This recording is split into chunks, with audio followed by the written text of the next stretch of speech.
আসসালামু আলাইকুম everyone, welcome back to my channel Panchmishali রান্নাঘর।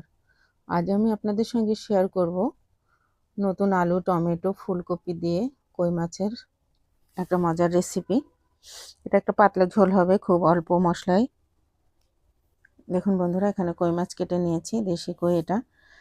আর হচ্ছে এখানে ফুলকপি, আলু আর টমেটো কেটে নিয়েছি, এটা দিয়ে রান্না করব।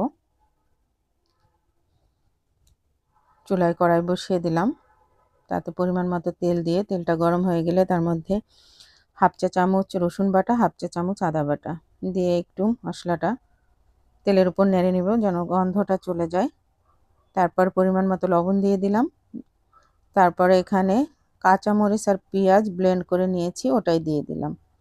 আর দিয়ে দিব হাফ চা চামচ হলুদের গুঁড়ো দিয়ে মশলাটা ভালো করে কষিয়ে নিব।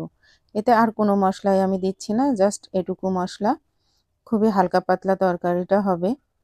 খুব বেশি আসলে তেল মশলা খাওয়া ঠিক না, এটা শরীর স্বাস্থ্য সব কিছুই খারাপ হয়ে যায়। তো শরীর স্বাস্থ্যের কথা চিন্তা করেই আমি খুব কম মশলায় সবসময় তরকারি রান্না করি। আর কাঁচামরিচটা খাওয়ার বেশি আমি পছন্দ করি, কাঁচামরিচ দিয়েই তরকারিটা রান্না হয়। তো মাছটা কিন্তু আমি ভেজে নিব না, মাছটা সুন্দর করে যেহেতু দেশি কই কষিয়ে নিলাম, কষিয়ে তুলে নিলাম।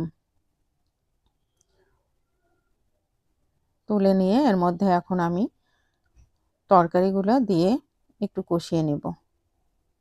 এখানে ফুলকপি আর আলুটা দিয়েই কষিয়ে নিব ভালো করে, একটু ঢাকা দিয়ে দিয়ে কষাবো।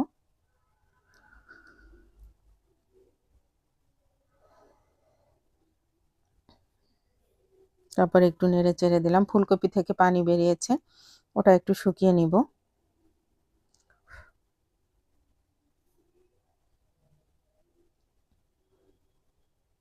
এখন আমি এর মধ্যে গরম পানি অ্যাড করব। অবশ্যই সবসময় তরকারিতে আপনারা গরম পানি দেওয়ার চেষ্টা করবেন, তাহলে তরকারিটা পানসা লাগে না আর সবজিগুলো সিদ্ধ হয় সুন্দর।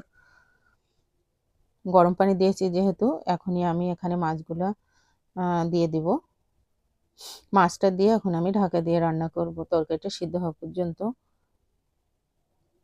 মাঝখানে আমি একটু তুলে দিলাম, দিয়ে ঢাকনাটা তুলে তরকারিটা একটু নেড়ে দিলাম, মাছটা উল্টে পাল্টে দিয়ে এর মধ্যে এখন টমেটোটা অ্যাড করব। এখন আমি টমেটোটা দিয়ে ঢেকে দিব।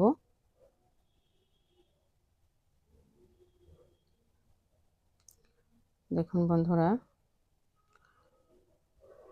আমার তরকারিটা প্রায় শেষের পথে। এ পর্যায়ে আমি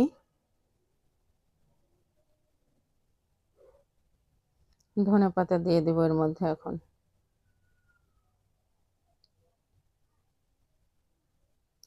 আসলে শীতের দিনে শীতের সবজিতে, মাছের তরকারি, ঝোলে, যেটাই হোক, ধনেপাতা না দিলে আসলে মনে হয় না রান্নাটা সম্পূর্ণ হয়েছে। ধনেপাতাটা এতই সুন্দর যে প্রত্যেকটা জিনিসেই যায়, আর মনে হয় রান্নাই কমপ্লিট হয়নি। তো আমার রান্না অলমোস্ট ডান।